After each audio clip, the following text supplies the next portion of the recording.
بسم اللہ الرحمن الرحیم، السلام علیکم۔ آج بہت اہم دن تھا، اس لیے کہ ایک ایسی ڈیولپمنٹ ہوئی ہے جو کہ تاریخ میں نہیں ہوئی کبھی، سو ماضی کے حوالے سے بہت اہم، اور پھر اس کے مستقبل میں بہت سیریس امپلیکیشنز ہوں گے اس حوالے سے بھی۔ پاکستان کی تاریخ میں کبھی پاکستان کا یہ جو خفیہ ادارہ ہے پاک فوج کا، جس کو ہم ISI کے نام سے جانتے ہیں، جس کا جو DG ہوتا ہے جو کہ خفیہ ادارے کا سربراہ ہوتا ہے، وہ اس انداز سے کٹہرے میں نہیں آیا ہے کبھی۔ لیفٹیننٹ جنرل ضرور آیا کٹہرے میں، لیکن DG ISI کبھی نہیں آیا ہے جس طرح اب آیا ہے۔ اور آج یہ کیس ایک دوسرے مرحلے پہ پہنچا ہے، اور افواج پاکستان نے ہی باقاعدہ بتایا ہے کہ وہ کس مرحلے پر پہنچا ہے اور کیوں پہنچا ہے۔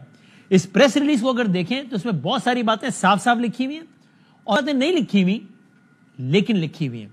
اور یہ DG ISI بھی کوئی عام DG ISI نہیں ہے۔ DG ISI پاکستان میں ہوتا ایسا ہے کہ وہ پاکستان کے طاقتور ترین لوگوں میں سے ایک ہوتا ہے، لیکن جب فیض حمید صاحب ہیں، ان کا تشخص ہی جدا گانا تھا، ان کا انداز ہی جدا گانا تھا۔ وہ جب DGC کے عہدے پر بھی تھے تب کروڑوں لوگوں کو پہلی مرتبہ معلوم ہوا کہ اچھا اس نام کا کوئی عہدہ بھی ایگزسٹ کرتا ہے، یعنی وہ اس پوزیشن پر بھی اتنے طاقتور تھے۔ جاننے والے لوگ جانتے ہیں، اس میں کوئی سیکرٹ نہیں ہے یہ کہ خود PTI کے لوگ آف دا ریکارڈ بہت کنوینئنٹلی کہتے تھے کہ اگلے افواج پاکستان کے سربراہ تو فیض حمید صاحب ہی ہوں گے۔ اس سے زیادہ بھی بہت کچھ کہتے تھے کہ 10 سال کا منصوبہ ہوگا، پھر یہ جیل میں جائے گا، وہ یوں جائے گا، یہ آرمی چیف ہوگا، وہ صدر ہوگا، وزیر اعظم، یہ خود PTI کے لوگ بتائے تھے۔ سو آج سے کچھ عرصے پہلے پاکستان کے جو طاقتور ترین شخصیت تھے وہ آج شدید مشکلات میں ہیں۔ اب دیکھیے کہ افواج پاکستان نے اس بارے میں مجھے اور آپ کو کیا بتایا ہے۔ یہ آج کہا ہے افواج پاکستان نے، کہا 12 اگست 2024 کو، یعنی کہ آج سے تقریباً 2.5 ماہ پہلے، تقریباً 3-4 ماہ پہلے، 12 اگست 2024 کو پاکستان آرمی ایکٹ کی جو متعلقہ دفعات ہیں ان کے تحت لیفٹیننٹ جنرل ریٹائرڈ فیض حمید کے خلاف فیلڈ جنرل کورٹ مارشل کی کارروائی شروع کی گئی، جس کو میں اور آپ عام زبان میں کورٹ مارشل کہتے ہیں۔ Field general court martial is the term. تو یہ 12 اگست 2024 کو شروع ہوئی۔ تو پھر کیا ہوا؟ آج یہ ہوا ہے، بتایا اگلے مرحلے میں، کہ field general court marshal K اگلے مرحلے میں لیفٹیننٹ جنرل ریٹائرڈ فیض حمید کو باضابطہ طور پر چارج شیٹ کر دیا گیا، باقاعدہ طور پر اب ان پر چارج فریم کر دیا گیا ہے۔ اس کا کیا مطلب ہوا یہ ہم آگے عرض کریں گے، لیکن چارجز ہیں کیا یہ بھی عرض کرتے ہیں۔ ان چارجز میں سیاسی سرگرمیوں میں ملوث ہونا۔ اب ظاہر ہے جب یہ کہہ رہے ہیں سیاسی سرگرمیوں میں ملوث ہونا تو یہ سیاست سے کنیکشن جوڑ رہے ہیں۔ جب سیاست سے کنیکشن جوڑ رہے ہیں، ظاہر ہے ایک سیاسی جماعت سے کنیکشن اسٹیبلش ہو رہا ہے، تو یہ طے ہے کہ یہ جماعت جو ہے وہ MKM پاکستان نہیں ہے، یہ طے ہے کہ جماعت اسلامی کی بات نہیں ہو رہی، سو یہ پاکستان تحریک انصاف کی بات ہو رہی ہے۔ تو ان کے چارجز میں، اگر میں اپنے الفاظ میں کہوں، یہ پریس ریلیز میں نہیں لکھا، لیکن پاکستان تحریک انصاف کے ساتھ ملوث ہونا، ٹھیک، چونکہ ظاہر ہے سیاسی سرگرمیاں اور کس جماعت کی ہیں۔ آفیشیل سیکرٹ ایکٹ کی خلاف ورزیاں کرتے ہوئے ریاست کے تحفظ اور مفاد کو نقصان پہنچانا شامل ہے۔ اب آفیشیل سیکرٹ ایکٹ مطلب اگر ایز اے لے مین میں کہوں تو بھائی جب آپ افواج کے کسی بھی کیپیسٹی میں حصہ ہوتے ہیں اور آپ جتنی زیادہ اوپر کی کیپیسٹی میں ہوتے ہیں اتنا زیادہ حساسیت بڑھتی چلی جاتی ہے۔ تو آپ ظاہر میں ایئر میں کام کرتا ہوں تو بہت سارے ڈاکیومنٹ جو ایئر کے ہوں گے ان کی مجھ تک رسائی ہوگی اپنے عہدے کی وجہ سے، لیکن ان میں سے کچھ ایسی بھی ہوں گی جو عام آدمی کے استعمال کی نہیں ہوں گی۔ فوج میں معاملہ بہت ہی حساس ہو جاتا ہے۔ سب جب آپ فوج میں ہیں تو پھر آپ بہت ساری انفارمیشن اور بہت سارے دستاویزات تک آپ کی رسائی ہوتی ہے۔ آپ پابند ہوتے ہیں قانوناً کہ وہ جو آفیشیل چیزیں ہیں ان کو آپ سیکرٹ رکھیں گے۔ آفیشیل سیکرٹ ایکٹ ہوتا ہے اور اس کی خلاف ورزیاں کرنے کے اپنے بڑے نقصانات ہوتے ہیں، اپنے بڑے مضمرات ہوتے ہیں، قومی سلامتی کا معاملہ ہوتا ہے۔ اب یہ فیض حمید صاحب کے بارے میں کیا کہا جا رہا ہے کہ انہوں نے کن ان چیزوں کے بارے میں جن کے بارے میں وہ پابند تھے کہ ان کو خفیہ رکھیں، خفیہ نہیں رکھا، یہ کیا ہے نہیں معلوم۔ کیسے مراد یہ کہ 9 مئی کو کچھ ایسی جگہوں پر بھی اٹیکس ہوئے کہ جہاں جو عام آدمی کو نہیں پتا ہوتا کہ جہاں پر بھی انسٹالیشنز ہیں، تو کیا وہ معلومات فراہم کی گئی یا کیا نہیں معلوم، یہ پتہ لگے گا آگے۔ اختیارات اور سرکاری وسائل کا غلط استعمال بھی الزامات میں شامل ہے، اور افراد کو ناجائز نقصان پہنچانا بھی الزامات میں شامل ہے۔ پھر آگے کہا field general court marshal K عمل کے دوران ملک میں انتشار، now this is very important. اگر آپ مجھ سے پوچھیں تو میں کہوں گا پریس ریلیز کا یہ حصہ ابتدائی حصے سے زیادہ اہم ہے۔ جس طرح جب فیض حمید صاحب کے متعلق پہلی پریس ریلیز آئی تھی تب شروع میں لکھا ہوا تھا کہ جناب وہ ایک ہاؤسنگ سوسائٹی ہے، اس کا نام ٹاپ سٹی ہے اور وہاں پر یہ ہوا ہے اس لیے، اور پھر باقی کچھ اور چیزیں تھی۔ تب بھی ہم یہ عرض کر رہے تھے کہ یہ اہم ہے معاملہ ٹاپ سٹی کا، لیکن اصل خبر پریس ریلیز کے دوسرے حصے میں چھپی ہوئی ہے۔ میں اس میں بھی یہی میری اپنی رائے ہے۔ Field general court marshal K عمل کے دوران ملک میں انتشار اور بدامنی سے متعلق پرتشدد واقعات میں لیفٹیننٹ جنرل ریٹائرڈ فیض حمید کے ملوث ہونے سے متعلق علیحدہ تفتیش بھی کی جا رہی ہے. تو ایک تو وہ معاملات جو بیان کر دیے گئے وہ الگ ہیں, لیکن پاکستان میں کچھ ایسے واقعات ہوئے ہیں جس میں انتشار تھا, جس میں بدامنی تھی, جس میں تشدد تھا, اس میں فیض حمید صاحب کو انوالو سمجھا جا رہا ہے. اس حوالے سے الگ سے تحقیقات ہو رہی ہیں. یہ کن واقعات کی بات ہو رہی ہے؟ دیکھیے اگلی لائن, ان پرتشدد اور بدامنی کے واقعات میں 9 مئی سے جڑے واقعات بھی شامل ہیں. گویا جو پہلے مرض کر رہا تھا اس کی طرح تصدیق ہوتی ہے کہ 9 مئی اب کیٹیگوریکلی آ گیا یہاں پر کہ 9 مئی کے حوالے سے جو واقعات ہوئے ہیں ان میں فیض حمید صاحب کو ذمہ دار سمجھا جا رہا ہے. اور 9 مئی کے حوالے سے واقعات ان میں ماسٹر مائنڈ کن کو سمجھا جاتا ہے, کیا رائے ہے ادارہ بتا چکا ہے بار بار, وہ آپ جانتے ہیں کہ عمران خان صاحب کو سمجھا جاتا ہے. لیکن ایک اور اہم بات یہ بھی ہے کہ یہاں پر صرف 9 مئی نہیں لکھا ہوا, اور ظاہر ہے جب اتنی اہم ترین سطح پر ایک پریس ریلیز آ رہی ہے تو اس کا ایک ایک جملہ بہت کیئرفلی لکھا ہوا ہوتا ہے. تو یہاں لکھا ہوا ہو سکتا تھا کہ 9 مئی کے واقعات کے حوالے سے تفتیش بھی جاری ہے, نہیں, یہ نہیں لکھا ہوا. ان پرتشدد اور بدامنی کے متعدد واقعات میں 9 مئی سے جڑے واقعات کی بھی تفتیش شامل ہے. We have enough reasons to believe کہ کچھ اور واقعات بھی ہیں جن کے حوالے سے بھی تفتیش جاری ہے. وہ کیا ہو سکتے ہیں, کیا حساسیت ہو سکتی ہے؟ فیض حمید صاحب گرفتار ہو گئے, اس کو تو عرصہ ہو گیا. اس سے پہلے اگر جائیں تو ایک تو 9 مئی ہوا ہے بڑا واقعہ, اور کیا واقعہ ہو سکتا ہے؟ تو آپ ذرا پیچھے جائیے تو 2022 میں بھی کچھ احتجاج ہوئے ہیں, مئی 2022 میں بھی کچھ احتجاج ہوئے ہیں, نومبر 2022 میں بھی کچھ احتجاج ہوئے ہیں. نومبر کا مہینہ پاکستان میں اس لیے اہم ہوتا ہے کہ ہر 3 سال بعد یا 6 سال بعد یا جتنے بھی سال بعد نئے سپاہی سالار کی نامزدگی ہونی ہوتی ہے. جب نومبر 2022 میں عاصم منیر صاحب نے کمان سنبھالنی تھی, پی ٹی آئی اس وقت سڑکوں پہ تھی, اور انہوں نے کہا یہ بالکل نہیں تھا, کہا کچھ اور تھا, لیکن سمجھایا جا رہا تھا کہ یہ بھی ایک ایفرٹ ہے انڈائریکٹلی اثر انداز ہونے کی کہ عاصم منیر صاحب نہ بن سکیں آرمی چیف. اور اگین جاننے والے جانتے ہیں کہ اس رائے کا اظہار خان صاحب آف دا ریکارڈ کر چکے ہیں متعدد بار کہ کوئی بھی بن جائے اس کو نہیں بننا چاہیے, یہ کہہ چکے ہیں. سو اگین اگر اس پریس ریلیز میں نہیں لکھا ہوا لیکن لکھا ہوا ہے کہ جو نومبر 2022 کے بھی جو واقعات ہیں جب جن کی ایفرٹ ادارہ سمجھتا ہے کہ یہ تھی کہ عاصم منیر صاحب کو نہیں بننے دیا جائے چیف, اس میں بھی ادارہ سمجھتا ہے کہ فیض حمید صاحب اور عمران خان صاحب کا معاملہ ہے. اور آگے اگر کوئی اس میں ابہام رہ گیا ہے تو اگلی لائن دیکھیے, ان متعدد پرتشدد واقعات میں مذموم سیاسی عناصر کی ایما اور ملی بھگت بھی شامل تفتیش ہے کہ کچھ پولیٹیکل ایلیمنٹس کے حوالے سے بھی تفتیش ہو رہی ہے. سو اگین جب پولیٹیکل ایلیمنٹ کی بات ہو رہی ہے تو طے ہے کہ ایم پاکستان کی بات نہیں ہو رہی, جماعت اسلامی کی بات بھی نہیں ہو رہی, یہ پی ٹی آئی کی بات ہو رہی ہے. آخر میں کہا field general court marshal K عمل کے دوران لیفٹیننٹ جنرل ریٹائرڈ فیض حمید کو قانون کے مطابق تمام قانونی حقوق فراہم کیے جا رہے ہیں.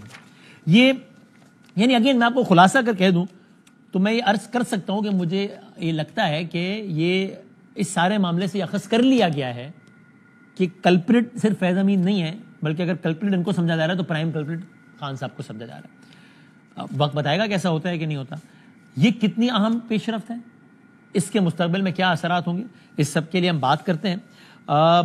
ایک ایسے موقع پہ کہ جب فیض حمید صاحب کے بارے میں بات نہیں ہوتی تھی تب انہوں نے بات کرنا شروع کی تھی. تب شروع میں انہوں نے کہا تھا ایک خاص ہے, ایک خاص ہے, ایک خاص ہے. وہ پتہ لگا کہ وہ خاص سے مراد فیض حمید صاحب ہی ہوتے تھے. پھر انہوں نے نام لینا بھی شروع کر دیا, فیصل واوڈا صاحب, اور پھر ابھی تھوڑے دنوں پہلے انہوں نے کہا کہ فیصلہ آنے والا ہے. پہلے دیکھیں وہ اس ذرا تھوڑا سا ماضی میں جاتے ہیں. فیصل واوڈا صاحب ہمارے ساتھ بھی ہیں, انہی سے ذرا پوچھیں, he is very relevant in this regard. So ذرا آپ دیکھیے کچھ عرصے پہلے اگر ہم جائیں تو فیصل واوڈا صاحب نے اشارہ دینا شروع, بلکہ تنقید کرنا شروع کی تھی جب فیض حمید صاحب کے یہ معاملات بالکل بھی نہیں تھے اتنے سخت بظاہر. تب انہوں نے ایک خاص کہنا شروع کیا تھا. بہت سارے بیانات دیے تھے, 500 بیانات دیے تھے. اس میں سے ایک بیان سنیے, اس میں انہوں نے نام بھی لیا تھا فیض حمید صاحب کا. دیکھیے ذرا.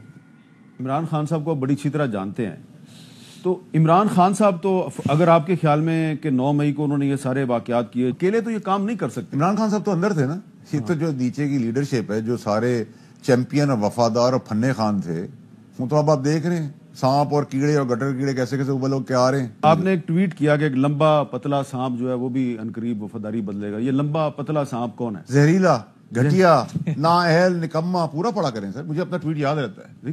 جو وزیر اعظم کی خواہش رکھتا ہے, جو وزیر اعظم کی طرح ڈس رہا تھا, جو خاص کے ساتھ تھا, آج ایک خاص کا تو خاصا کام میں نے کر دیا ہے فیض حمید کا.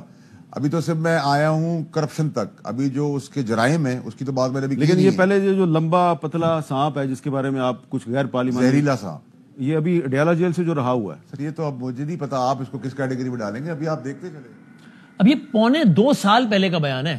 آج کی پریس ریلیز بتا رہی ہے کہ یہ تو 12 اگست 2024 سے باقاعدہ معاملہ جو شروع ہوا, اور اب آپ دیکھیں تو اس میں وہ کہہ رہے ہیں کہ ابھی تو میں نے کرپشن کی بات کی ہے, باقی معاملات بعد میں آؤں گا. ترتیب بھی ایسی ہوئی واقعات کی. ٹاپ سٹی سے معاملہ شروع ہوا کرپشن کا, اور باقی اصل خطرناک معاملات بعد میں. اور پھر اوور دا ویکینڈ انہوں نے ایئر وائی کے پروگرام میں انیقا صاحبہ کو بتایا کہ فیصلہ کہ فیض امین صاحب کے متعلق پیشرفت ہونے والی ہے, بلکہ اس وقت لوگوں نے کہا یہ کیا کہہ رہے ہیں, یہ کہہ رہے ہیں چارج فریم ہونے والا ہے, ابھی تو فیصلہ آنے والا ہوگا, لیکن جو انہوں نے کہا وہ ایگزیکٹلی ایسا ہی ثابت ہوا. انہوں نے کیا کہا تھا ذرا یہ بھی دیکھیں. 14 دسمبر کی جو کال دی گئی ہے نافرمانی کی, 14 کی ڈیٹ اس لیے انہوں نے کی کہ تھلتلی ان کے دل و دماغ میں, اور ان سے پھر مسٹیک ہو گئی ڈیٹ کے اندر کہ فیض حمید سے ریلیٹڈ گرما گرم خبر آنے والی ہے. چارجز فریم ہونے کی اچھی بڑی گرم خبر ہے. تو گرما گرم خبر جو ان کے حساب سے 14 آنورڈز آ رہی ہے, میں آپ کو کہہ رہا ہوں 14 سے پہلے آ رہی ہے. Army chief general Asim Munir صاحب کی سپہ سالار ہونے کے ساتھ ساتھ ان کی موجودگی میں یہ پہلی دفعہ پریسیڈنٹ سیٹ ہونے جا رہا ہے کہ ان کی ادارے کا سب سے طاقتور آدمی کے ساتھ انصاف جب ہوگا کٹہرے کے اندر, پاکستان پہلے ہے, پاکستان کا آئین و قانون پہلے ہے, تو پھر باقیوں کو تو اپنے لیے اللہ ویسے پڑھ لینا چاہیے. اب یہ سارا معاملہ ہے, اس لیے ہم نے جناب فیصل ووہرا صاحب کو ہی گزارش کی کہ ہمیں وقت دیں ہمارے ساتھ, اور یہ ان واقعات کا تسلسل آپ دیکھیے, چونکہ اس بات کا اس بات سے کتنا تسلسل جو آج ہوئی, اسی تسلسل میں میرا خیال ہے فیصل ووہرا صاحب نے لباس بھی وہی زیب تن کیا ہوا ہے آج جو اس دن کیا ہوا تھا انیقا صاحبہ کے پروگرام میں, اور آج ہی کیونکہ کنٹینیوٹی کمٹمنٹ آپ دیکھیں اس میں. ووہرا صاحب السلام علیکم. وعلیکم جناب. جی شکریہ وقت دینے کا. وہ آپ جو کہہ رہے تھے وہ ہو گیا, سو ہم آپ ہی سے پوچھیں کہ اب کیا مطلب واٹ نیکسٹ, یعنی کیا یہ کہوں تو ٹھیک ہے کہ عمران خان صاحب کا معاملہ فوجی عدالت میں جانے کے لیے اگر کوئی شک تھا بھی یا کوئی رکاوٹ تھی بھی قانونی بھی طور پہ بھی, تو آج ایک مرحلہ وہ عبور ہو گیا ہے. بہت شکریہ بدامی صاحب.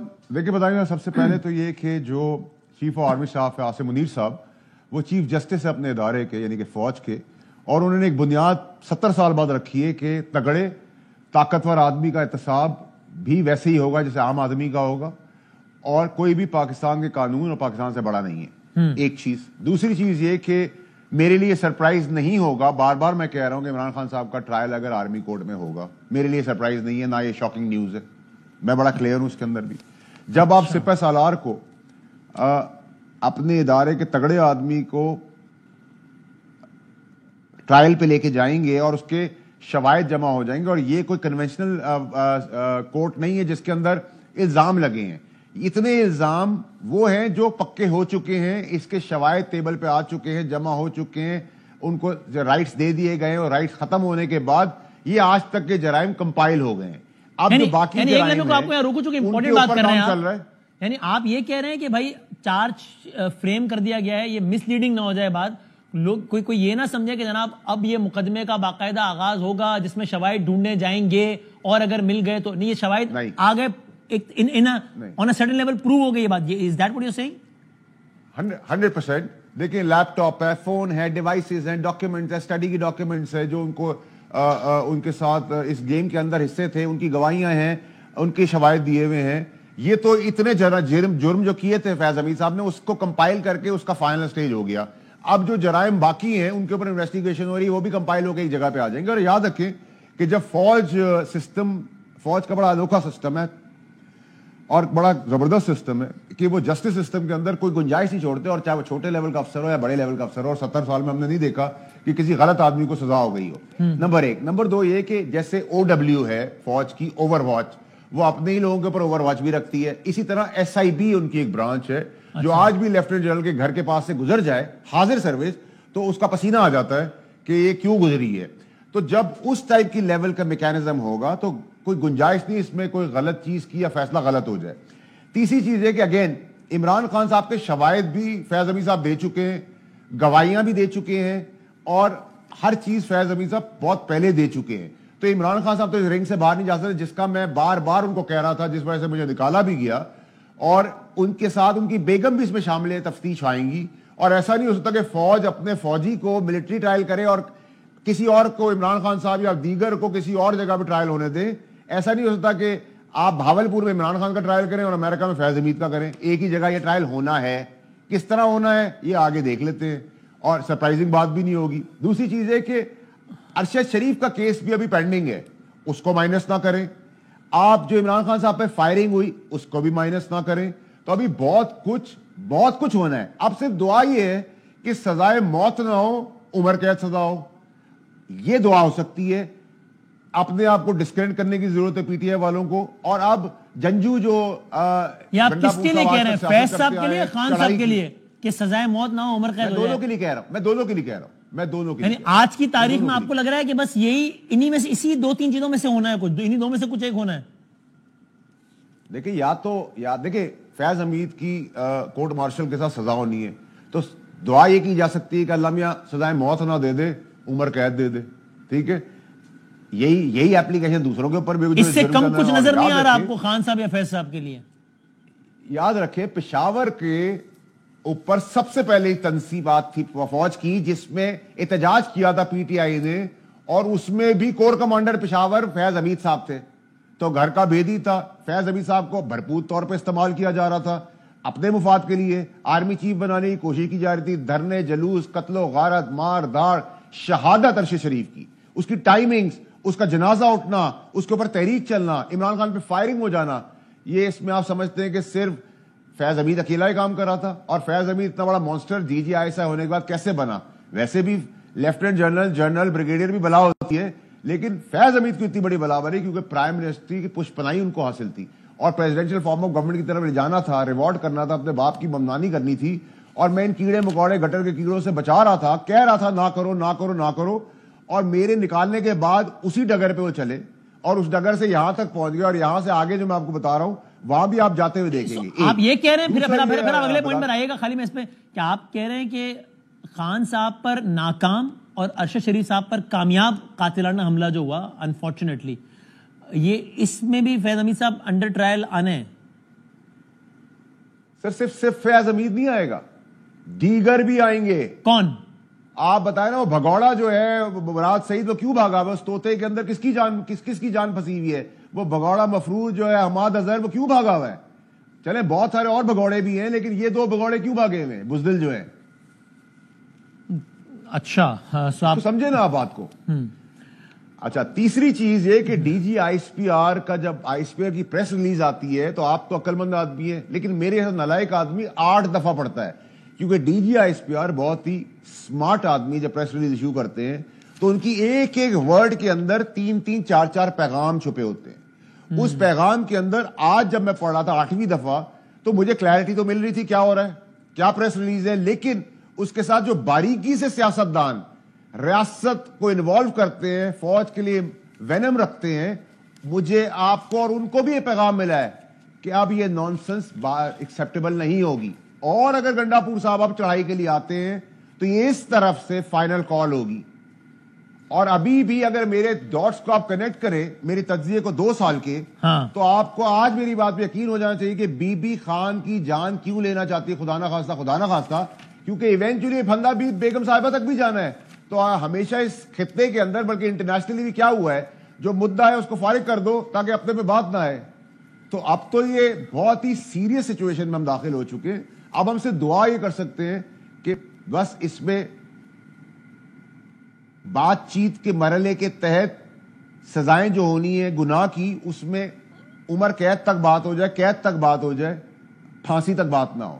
کیونکہ میوٹنی کی بات ہوئی ہے، غداری کی بات ہے، فوج کے ساتھ اس کی چیزوں کا استعمال کرنا، سرکاری وسائل، اور وہ جو انفارمیشن جن بھوت کی جو بیگم صاحبہ کو ملتی تھی، میں آج ان سے گزارش کروں گا بیگم بشرا بی بی سے کہ وہ جن بھوت اور موکل اور بکرے کے سینگ لے آئیں کہ وہ نہ اس کو بچا سکی فیض حمید کو، نہ خان کو بچا سکی، ان کو وہاں پہنچا دیا جہاں پہنچانا تھا. اور عمران خان صاحب کے ہواری گنڈا پور ٹائپ لوگ، اور آپ کو جو 14 تاریخ کی سول ڈس اوبیڈینس کی نافرمانی کی کال تھی دسمبر کی، وہ میں نے آپ کو وقت سے پہلے بتائی، اس میں مس ٹائمنگ، مس کیلکولیشن، مس انفارمیشن عمران خان صاحب ان کی پارٹی کو ملی کہ 4 اور 14 کے بیچ میں کنفیوز ہو کر انہوں نے 14 کر دی اور دیر کر دی. اس کا فیصلہ پہلے ہونا تھا کیونکہ 4 مس کر گئے.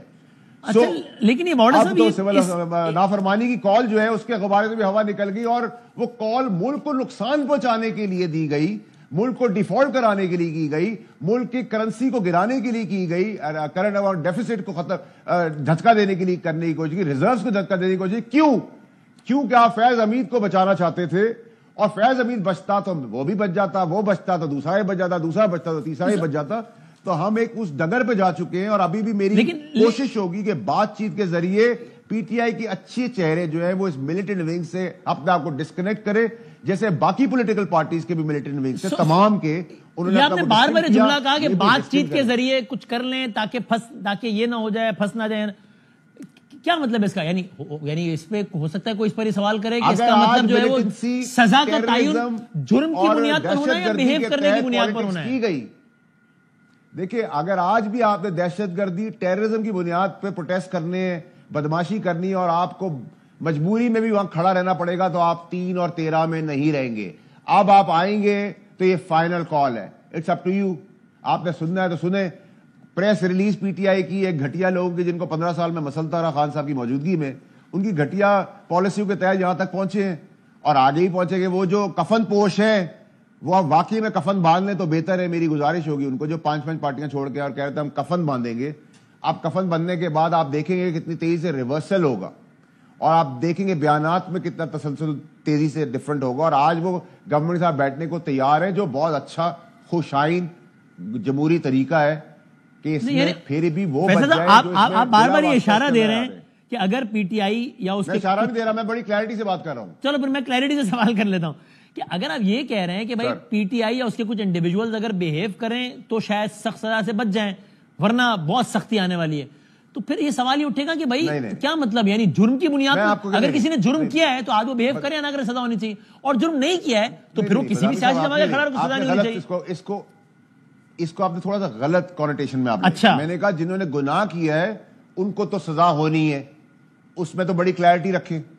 لیکن جو آج کے دن کفن باندھنے کے بیانات دے رہے تھے وہ اگر اگلی ٹیررسٹ اور ٹیررزم کے تحت چڑھائی کرنے آئیں گے اور کہیں گے ہم مجبور تھے ہمیں کھڑا ہونا پڑا تو پھر وہ 3 اور 13 میں نہیں رہیں گے. تو بہتر ہے اپنے آپ کو ڈسٹنٹ کر کے ڈسکنیکٹ کر لیں, اس کو کنفیوز نہ کریں سر.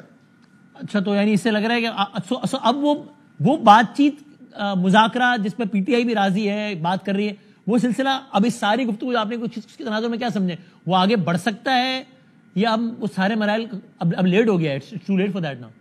نہیں دیکھیں, ابھی بھی پی ٹی آئی کے جو مخلص چہرے سارے تو دہشت گرد نہیں ہے نا.